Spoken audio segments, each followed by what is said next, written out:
Here's a question. What is next in the Republican effort to repeal and replace Obamacare? I spoke a short time ago with one of the senators who helped write the now delayed bill, John Thune of South Dakota. He's chairman of the Republican Conference, making him the third-ranking Republican in the Senate. Senator Thune, thank you for joining us. I want to start out asking you, where do negotiations stand this afternoon? The president acknowledged today that it's going to be very tough, but then he went on to say there's a big surprise coming. Do you know what he was talking about? Well, I'm not sure what that is, Judy, but thank you. It's nice to be with you. I think the state of negotiations at the moment we're still having conversations and working through the issues that right now are, I think, keeping us from getting to a consensus, and I hope that eventually we'll be able to work through those. But that's the next few days, and I think the goal is, as much as we can, have at least sort of a framework in place by the end of the week that we could send to the Congressional Budget Office to get scoring back, so that when we come back after the 4th of July break next week, the following week, we can move a bill to the floor, get it up and get to work on it and open up the amendment process and hopefully eventually pass it. What is the bigger challenge, Senator? Is it appealing to the moderates who believe that the cuts in Medicaid and other parts of the bill are too hard on those of lower income? Or is it the more conservative members who want a bigger repeal of Obamacare? It's kind of a combination, and it's really, you know, there are some things, Judy, in this process that you can dial back and forth, and we've been trying to turn those dials as much as we can to bring people on board. But we do have the more conservative members in our conference who have specific things that they want to see addressed in this bill, and then we've got more moderate members who, as you mentioned, are concerned about Medicaid and trying to put the final touches on that. Well, let me pick up on the Medicaid point, because we are hearing today from more healthcare experts who say these Medicaid changes would force the states to make some very tough decisions about what they're going to pay for. They talk about things like in-home services for the elderly, for people with disabilities, and they say those could be in very serious jeopardy.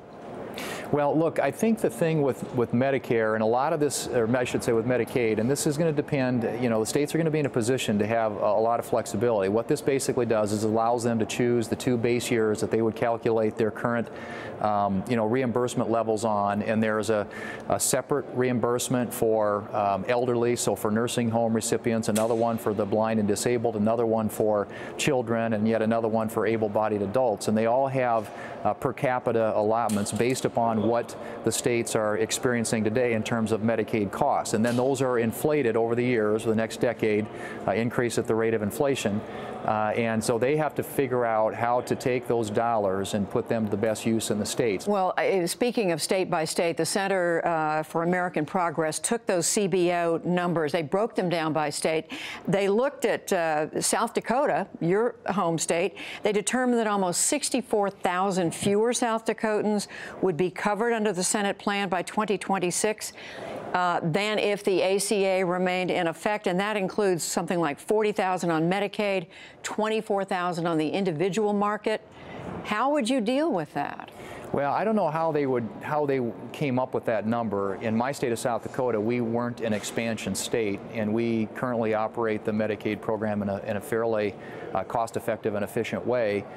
People in the individual marketplace should have more options. The plan that the discussion draft that we have out there today, which is in the process, of course, of being modified, actually opens up for people who are 0 to 100% of the federal poverty level, not eligible for Medicaid, would open up the opportunity for them to purchase insurance with help from the federal government.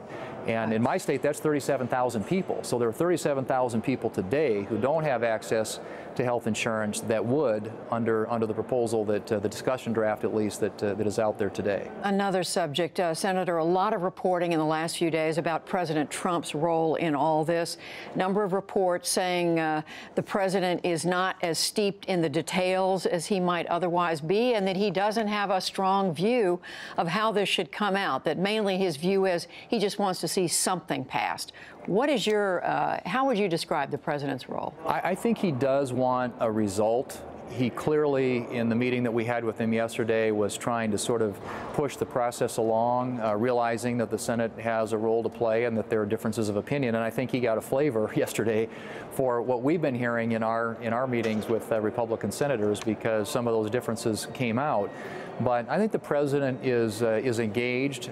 He's obviously talking to individual senators about their specific concerns. He's talking to groups of senators. He had all of us down there yesterday. Right. So I think he wants to get a result, Judy, and I think he wants it to be a health care plan proposal that we can go out there and defend, and that he can defend and argue for to the American people. And I still think we're going to get there. Last weekend, I'm sure you know, there was a pro-Trump political action committee that ran an attack ad, essentially, against Senator Dean Heller of Nevada, who was at that point expressing concerns about the health care bill.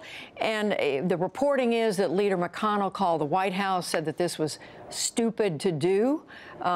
Is this something that you and other Republicans have let the White House know you don't want them to do? I mean, what are you saying to the White House about this? I think it's been conveyed in pretty uncertain, I should say, certain terms, that that's a bad idea.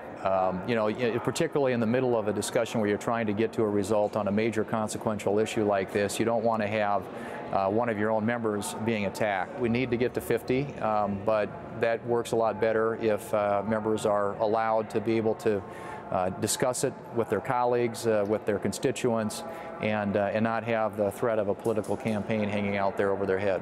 And finally, just quickly, Senator Thune, any serious discussion of including Democrats in these deliberations? It's my preferred working style here, is to have bipartisan legislation.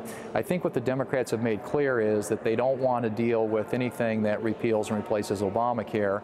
I think they wouldn't want to do anything that gets rid of the mandates, which is a big part of our proposal, getting rid of the individual and employer mandates. They would want to keep the taxes, and we want to do away with taxes that are driving up the cost of premiums. So I think it'd be hard to see a scenario where Democrats would be willing to come to the table in good faith and actually work with us on a solution that meets those requirements. Senator John Thune, a member of the Republican leadership, thank you very much. Thanks, Judy.